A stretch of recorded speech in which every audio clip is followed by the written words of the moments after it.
اب میں بھوپال کی مشہور اور معروف شخصیت جن کا نام تعارف کا محتاج نہیں ہے انہیں دعوت دے رہا ہوں۔ مولانا محمد عمر صاحب جو گورنمنٹ یونانی کالج میں لیکچرر ہیں اور بھوپال کے شہر کے ملت اسلامیہ کے خصوصاً افراد جو ہیں وہ آپ سے موقع سے مسلسل استفادہ کرتے رہتے ہیں۔ چہک جنرل ہاسپٹل اس کے بھی آپ سوسائٹی کے پریزیڈنٹ ہیں، تو میں آپ سے گزارش کرتا ہوں اس عنوان پر اپنا اظہار خیال فرمائیں۔ نحمد اللہ العلی العظیم ونصلی ونسلم علی رسولہ الکریم، اما بعد۔ محترم المقام امیر جماعت اسلامی ہند جناب سید سعادت اللہ حسینی صاحب اور اسٹیج پر تشریف فرما مہمانان کرام اور جماعت کے ذمہ داران اور عہدیداران اور معزز سامعین، محترم خواتین، السلام علیکم ورحمۃ اللہ وبرکاتہ۔ ملت اسلامیہ عدل و انصاف کی علم بردار ہے۔ یہ آج کی اس محفل کا عنوان ہے جس پر انشاءاللہ آپ ہمارے ان مقررین سے خطاب سماعت فرمائیں گے جو عدل و انصاف کے قیام کی جد و جہد میں عملاً سرگرم ہے اور میدان میں ہے۔ تو میں انشاءاللہ بہت مختصر طور پر اپنی بات رکھوں گا جو اصولی نوعیت کی ہوگی اور عملی میدان کے تجربات انشاءاللہ آپ ہمارے مہمانان کرام سے سماعت فرمائیں گے۔ عدل اور انصاف یہ اسلام کی بہت عالیشان اخلاقی خوبی ہے، ایک یہ الٹیمیٹ مورل ویلیو ہے۔ انصاف کا لفظ سنتے ہی دل میں ایک طرح کا سکون، اطمینان اور دل میں ایک ٹھنڈک کا احساس ہوتا ہے۔ جس شخص میں یہ صفت پائی جائے اس کے اوپر اطمینان ہونے لگتا ہے، اس پر اعتماد اور اعتبار ہونے لگتا ہے، اس پر بھروسہ کرنے کو جی چاہتا ہے، اس کی بات سننے اور اس پر عمل کرنے کو جی چاہتا ہے۔ یہ عدل و انصاف یہ الٹیمیٹ مورل ویلیو ہے، اور اللہ تبارک و تعالیٰ نے قرآن کریم میں جا بجا اس کا حکم فرمایا ہے۔ ایک آیت میں اللہ تعالیٰ نے تمام اخلاقی خوبیوں میں سے 3 بڑی خوبیوں کا انتخاب فرما کر اور ان کو اختیار کرنے کا حکم فرمایا۔ ان میں سب سے ٹاپ موسٹ پر عدل کو رکھا ہے۔ ان اللہ یأمر بالعدل والاحسان وایتاء ذی القربى وینہی عن الفحشاء والمنکر والبغی۔ یہ خطبے میں آپ سنتے ہیں، خطبے کے آخر میں یہ آیت پڑھی جاتی ہے۔ اللہ تعالیٰ نے اس کو کہیں تنہا، اللہ تبارک و تعالیٰ نے تنہا بھی بیان فرمایا، نبی کو بھی وہی حکم دیا اور اسلام کے تمام پیروکاروں کو بھی وہی حکم دیا۔ فرمایا گیا قل امر ربی بالقسط، میرے رب نے، آپ کہہ دیجئے محمد صلی اللہ علیہ وسلم کہ میرے رب نے مجھے انصاف کا حکم دیا ہے، عدل و انصاف کا حکم دیا ہے۔ اور امت مسلمہ کو خطاب ہے وَأَقْسِطُوا إِنَّ اللَّهَ يُحِبُّ الْمُقْسِطِينَ، انصاف کرو، اس لیے کہ اللہ تعالیٰ انصاف کرنے والوں سے محبت کرتا ہے۔ اللہ تعالیٰ ان سے بے پناہ محبت کرتا ہے جو عدل و انصاف کرتے ہیں۔ اور اللہ تعالیٰ نے امت مسلمہ کو حکم فرمایا جو ہمارے قاری صاحب نے آیت تلاوت فرمائی تھی، یا ایھا الذین آمنوا کونوا قوامین بالقسط شہداء للہ ولو علی انفسکم او الوالدین والاقربین۔ انصاف کا جو آخری درجہ ہو سکتا ہے اس جو دنیا کے اندر کسی بھی انسان کے تصور سے بالاتر ہے. آخری درجہ، یہ وہ آخری درجہ ہے جس پر اسلام امت مسلمہ کو لانا چاہتا ہے. آخری درجہ، الٹیمیٹ. انصاف آپ کو کہاں کرنا ہے؟ یہ تصور انسان کا زیادہ سے زیادہ اپنوں کے ساتھ جاتا تھا، اپنے بھائی بہنوں کے ساتھ، اپنے والدین، اپنے رشتہ داروں کے ساتھ، اپنے قبیلے، برادری اور اپنے خاندان کے ساتھ، اپنے ملک کے ساتھ. آج بھی پوری دنیا اس انصاف کو اس بے لاگ طریقے سے نہیں دیکھ پاتی. بہت آگے بڑھ کر دنیا نے اگر ایڈوانسمنٹ کیا اور ترقی کی ہے تو وہ وہاں تک پہنچی کہ اپنے نیشن کے ساتھ، اپنے ہم وطنوں کے ساتھ، اپنے ملک والوں کے ساتھ. لیکن اسلام جس انصاف اور جس عدل کی بات کرتا ہے وہ رنگ اور نسل اور ملک اور علاقوں کی سرحدوں سے آزاد ہے. فرمایا کہ اے مسلمانوں، اے وہ لوگوں جو ایمان لائے ہو، کونوا قوامین بالقسط، انصاف کے علمبردار بنو، انصاف کو قائم کرنے والے بنو. انصاف کو قائم کرو اور انصاف اور حق کی بات کرو، حق کی گواہی دو، چاہے اس گواہی کی زد میں کوئی بھی آ جائے.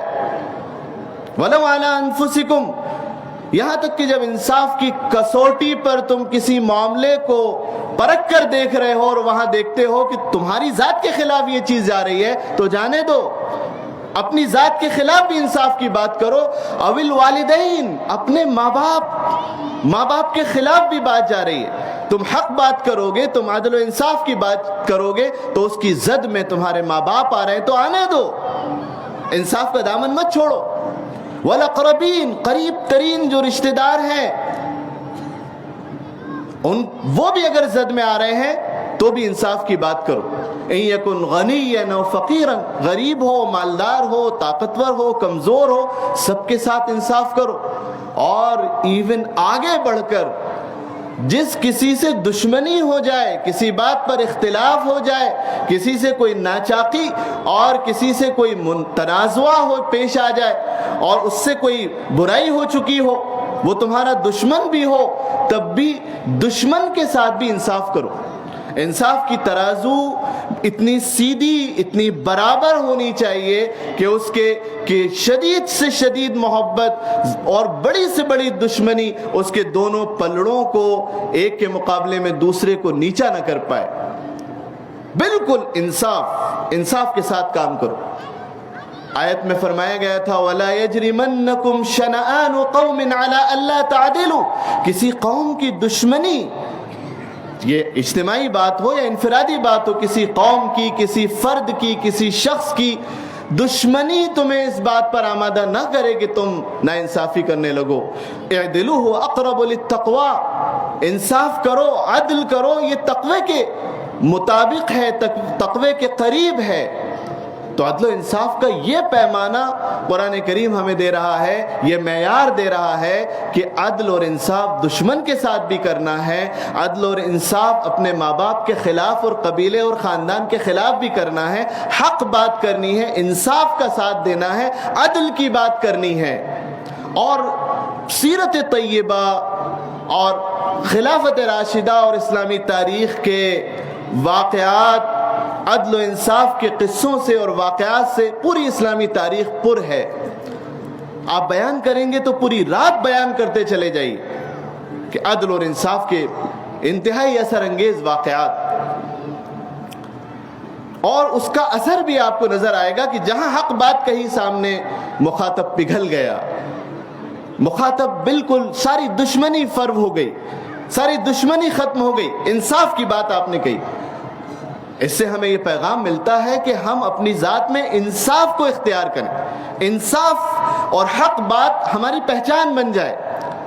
سچائی اور عدل و انصاف، امانت داری، دیانت داری، یہ ہماری وہ صفات ہیں جو امت مسلمہ کے ہر فرد کی پہچان ہونا چاہیے. عدل و انصاف کیا ہے؟ کیونکہ میں وہ واقعات کو بیان نہیں کر رہا ہوں، وقت بہت کم ہے میرے پاس، میں آپ کے سامنے اصولی نوعیت کی کچھ باتیں کرنا چاہتا ہوں کہ انصاف دراصل کیا ہے، عدل کیا ہے، اور یہ عنوان جو رکھا گیا ہے کہ امت مسلمہ عدل و انصاف کی علمبردار ہے، تو ایسا کیوں ہے کہ امت مسلمہ ہی علمبردار ہے عدل و انصاف کی؟ دنیا کی دوسری قومیں، دوسرے انسانی گروہ، کیا وہ عدل و انصاف کے علمبردار نہیں ہیں؟ امت مسلمہ کیوں اور کیسے انصاف کی علمبردار ہے، عدل کی علمبردار ہے؟ تو امت مسلمہ عدل کی علمبردار ہے یا نہیں، یہ مسئلہ تو زیر غور ہے، لیکن جو بات ڈاکٹر ہمارے امیر حلقہ نے فرمائی تھی کہ اس وقت امت کو علمبردار بننا ہے، اس انسانیت اس بات کے لیے بیتاب ہے، پیاسی ہے، سارے تجربات، سارے نظام ناکام ہو چکے ہیں، اور انسان کو نظام عدل کی تلاش ہے، عدل و انصاف کی تلاش ہے۔ امت مسلمہ کو عدل کا، انصاف کا علمبردار بننا ہے، امت مسلمہ اس کی ذمہ دار ہے، رسپانسبل ہے، اور ساتھ ہی اکاؤنٹیبل بھی ہے۔ امت مسلمہ سے باز پرس کی جائے گی کہ امت مسلمہ نے عدل و انصاف کیوں قائم نہیں کیا، اور عدل و انصاف کا یہ مطلب نہ سمجھا جائے جس طرح دوسرے گروہوں، دوسرے انسانی طبقات اپنے حقوق کا مطالبہ کرتے ہیں، تو امت مسلمہ بھی کوئی ایسے گروہ کا نام ہو کہ وہ اپنے حقوق کا مطالبہ کرتی ہو، وہ انصاف کی بات کرتی ہو کہ ہمارے ساتھ انصاف کیا جائے، نہیں، بلکہ اللہ کی اس پوری زمین میں جہاں جہاں ظلم ہوگا، ناانصافی ہوگی، وہاں امت مسلمہ سے سوال ہوگا کہ تم کہاں تھے، تم نے کیا کردار ادا کیا، تم کہاں مر گئے تھے، ہمارے بندوں پر ظلم ہو رہا تھا، ہماری زمین بے انصافی اور ظلم سے بھر رہی تھی، خدا کے بندوں کے ساتھ ناانصافی ہو رہی تھی، ان کا خون چوسا جا رہا تھا، ان کے خون بہائے جا رہے تھے، ان کو دبایا جا رہا تھا، کچلا جا رہا تھا، تم کیا کر رہے تھے، تم کہاں تھے؟ امت مسلمہ اس بات کی ذمہ دار ہے۔ یہ نہیں کہا جا سکتا کہ ہم کیا جانیں، جنگ تو یوکرین میں ہو رہی ہے، ہمارا اس سے کیا تعلق، ظلم تو دلتوں پر ہو رہا ہے، ہم کیوں بولیں، فلاں طبقے کا مسئلہ ہے، مزدوروں کا مسئلہ ہے، فلاں ذات اور فلاں برادری اور فلاں گروہ کا مسئلہ ہے، ہم سے متعلق نہیں۔ امت مسلمہ، ملت اسلامیہ یا مسلمان اپنے آپ کو دنیا کے کسی بھی مسئلے سے علیحدہ کر کے نہیں دیکھ سکتے۔ آپ ذمہ دار ہیں، آپ سے سوال کیا جائے گا۔ آپ مثال کے طور پہ، سادہ اور آسان مثال کے طور پہ آپ یوں سمجھیں کہ اگر کہیں کسی علاقے میں چوری ہو جائے، ڈاکہ پڑ جائے، کسی کا قتل کر دیا جائے، کسی کو کڈنیپ کر لیا جائے، تو آپ دیکھتے ہیں کہ وہاں لوگ، وہاں کے عوام پولیس تھانے کا گھیراؤ کرتے ہیں۔ سوال پیدا ہوتا ہے کہ پولیس نے چوری نہیں کی، پولیس نے کوئی ڈاکہ نہیں ڈالا، تھانے کا گھیراؤ کیوں کیا جا رہا ہے، پولیس سے سوال کیوں کیا جا رہا ہے، پولیس آفیسر سسپینڈ کیوں کیے جا رہے ہیں؟ چوری تو کوئی اور کر رہا ہے، وارداتوں کو کوئی اور انجام دے رہا ہے، اور سزا ان کو کیوں مل رہی ہے؟ تو جواب یہ ملتا ہے کہ اس پورے علاقے کے جو ذمہ دار ہیں وہ پولیس والے ہیں۔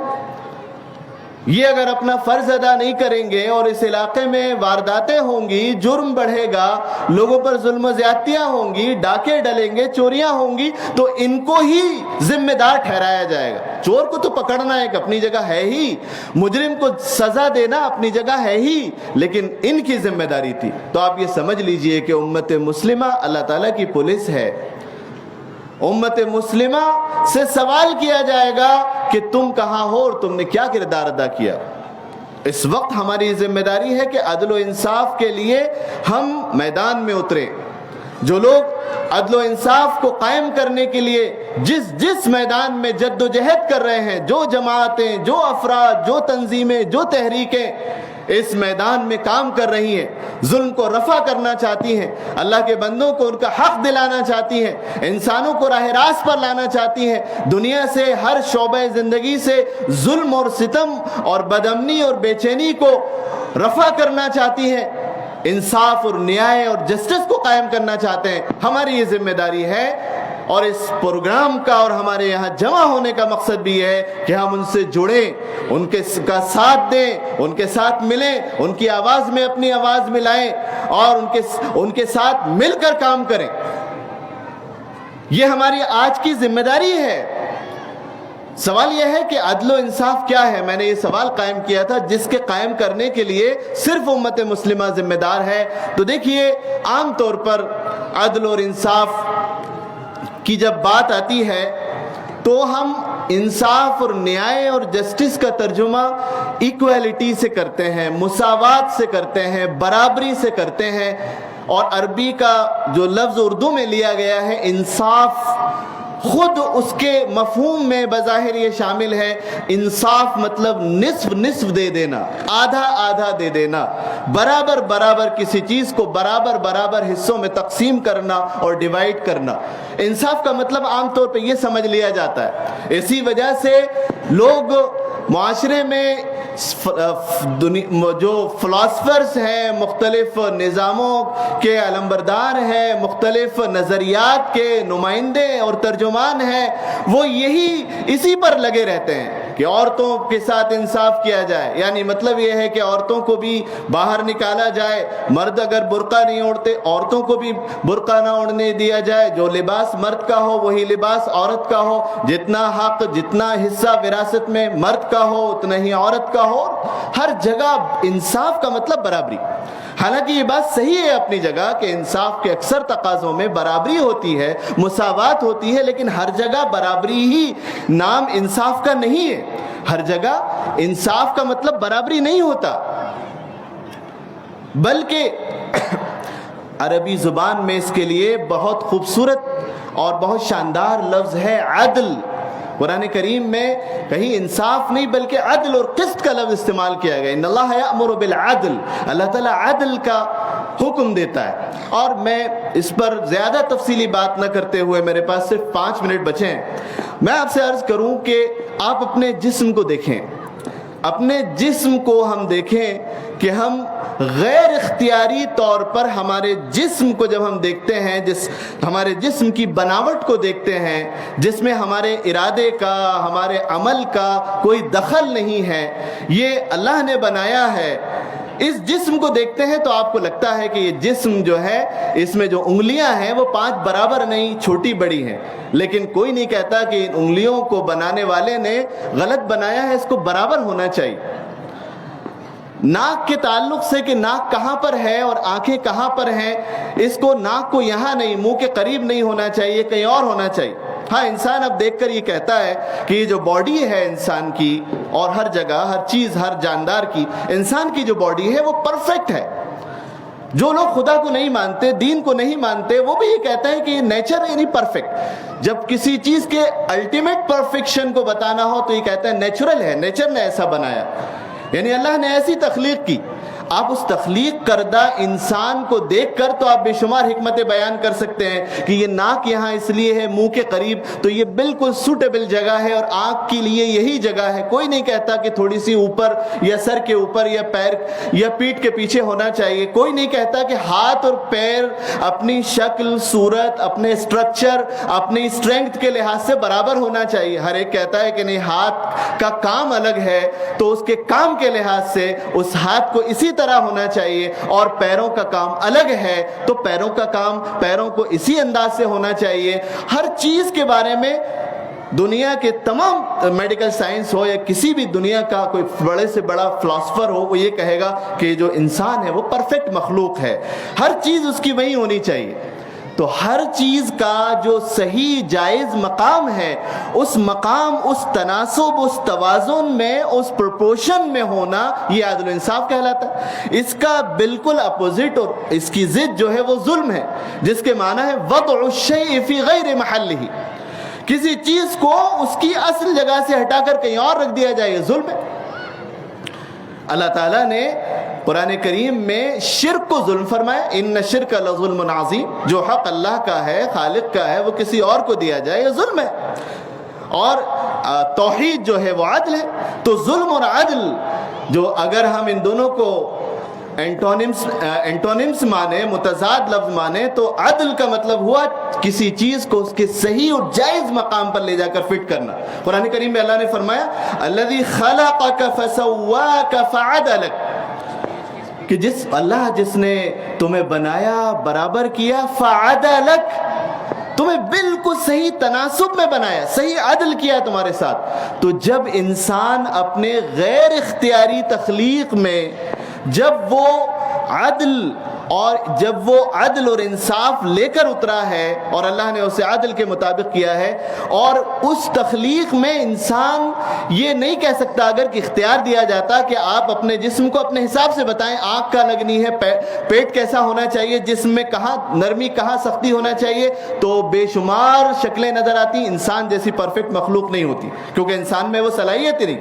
ہاں، انسان کے بننے کے بعد اب کہا جا سکتا ہے کہ ہاں انسان بالکل عدل کے مطابق ہے۔ تو یہ غیر اختیاری چیز ہے۔ جو انسان کو دائرہ اختیار دیا گیا ہے، اس کی معاشرت، اس کی معیشت، اس کا نظام تہذیب و تمدن، اس کا نظام اخلاق، اور اس کی پوری زندگی کے معاملات، اس کے لیے جو نظام ہونا چاہیے، جس میں انسان کا امتحان ہو رہا ہے اور جس میں انسان کو اختیار ہے۔ جب انسان بے اختیار طور پر عدل نہیں جانتا تو اختیاری طور پر صرف اور صرف عدل و انصاف اللہ ہی کے دین میں ہو سکتا ہے۔ اللہ نے انسان بنایا، انسان نہیں جانتا کہ کیسے بننا چاہیے، بننے کے بعد اب دیکھ کر حکمتیں نکال رہا ہے۔ اسی طرح سے انسان کو کیسے جینا چاہیے، یہ اللہ کی شریعت، اس کا دین، اس کا ہدایت نامہ، اس کا قانون یہ بتائے گا، اور انسان اس قانون کو دیکھ کر تو کہے گا کیا زبردست قانون ہے، کیا انصاف ہے، کیا دل کی آواز ہے۔ یہی وجہ ہے کہ پوری دنیا میں کسی بھی رنگ، نسل، کسی بھی علاقے و زمانے کے لوگوں اسلام کو پڑھ کے اس کے نظام عدل سے اتنے متاثر ہوتے ہیں کہ وہ اسلام کو اپنا لیتے ہیں اور قبول کر لیتے ہیں، کیونکہ اللہ کا دین جو ہے عدل لے کر آیا ہے۔ تو اللہ کے دین کی علمبردار امت مسلمہ ہیں، اس لیے امت مسلمہ انصاف اور عدل کی علمبردار ہے، کیونکہ اس کے پاس کتاب ہے۔ اگر یہ کتاب اس سے چھوٹ جائے تو امت مسلمہ کا وجود بھی ختم۔ قُلْ يَا أَهْلَ الْكِتَابِ لَسْتُمْ عَلَى شَيْءٍ حَتَّى تُقِيمُوا التَّوْرَاةَ وَالْإِنْجِيلَ، تم کسی چیز پر نہیں ہو اگر تورات اور انجیل قائم نہیں کر سکے۔ اہل کتاب سے کہا جا رہا ہے، تو امت مسلمہ وہی امت مسلمہ ہے۔ آپ یہ نہ سمجھے کہ ہم لوگ امت مسلمہ ہے۔ اگر ہم اللہ کی دین، اس کی شریعت اور اس کے قانون کے علمبردار اور اس کے قائم کرنے والے اور اس کے ترجمان اور اس کے نافذ کرنے والے اور اس کا تعارف کرانے والے نہیں بنے تو امت مسلمہ ہم نہیں بلکہ وہ ہوں گے جو اس کام کو کریں گے۔ اللہ نے فرما دیا وَإِن تَتَوَلَّوْا يَسْتَبْدِلْ قَوْمًا غَيْرَكُمْ، قوم دوسری آنے کا مطلب یہ نہیں کہ امت مسلمہ دنیا میں نہیں آ جائے گی۔ امت مسلمہ آخری امت ہے، جیسے آخری کتاب، آخری نبی، آخری شریعت، آخری امت۔ لیکن یہ آخری امت کون ہے؟ وہ لوگ جو اس کتاب و شریعت کے علمبردار ہیں۔ تو جو امت مسلمہ اس کتاب و شریعت کی، اس دین کی علمبردار ہوگی، وہ امت مسلمہ کی ذمہ داری ہے کہ پوری دنیا کے جس معاملے میں بھی ان کی وہاں تک رسائی ہو، وہ اپنا کنٹریبیوشن دیں، اپنا کردار ادا کریں، اپنا رول پلے کریں۔ ملت اسلامیہ، بس میں بات ختم کر رہا ہوں، ملت اصل میں قرآن کریم میں استعمال ہوا ہے، یہاں عنوان کا بھی حصہ ہے۔ ملت کے معنی دین و شریعت و قانون کے ہیں۔ ملت یعنی دین۔ ملت ابیکم ابراہیم، اللہ نے اس اسلام کو ملت کہا ہے، اور اردو زبان میں اور عربی میں بھی یہ وسعت ہے کہ امت اسلامیہ کو بھی ملت اسلامیہ کہا جا سکتا ہے، کہا جاتا ہے۔ یہاں مراد یہی ہے، اور دونوں مراد ہیں کہ عدل و انصاف صرف اللہ کے دین میں ہے۔ ملت اسلامیہ عدل و انصاف کے علمبردار ہے، یعنی صرف اللہ کا دین اور اس کی شریعت اور اس کا قانون دنیا میں انصاف قائم کر سکتا ہے، اور جو اس کے علمبردار ہیں، جو اس کے حامل اور امین ہیں، وہی اس دنیا کے اندر علمبردار، وہی انصاف اور عدل قائم کر سکتے ہیں، ان کے علاوہ کوئی نہیں کر سکتا۔ بس اب اب وقت ہے ہم اپنی ذمہ داری ادا کریں، اپنا رول پلے کریں۔ وآخر دعوانا ان الحمد للہ رب العالمین، والسلام علیکم ورحمۃ اللہ۔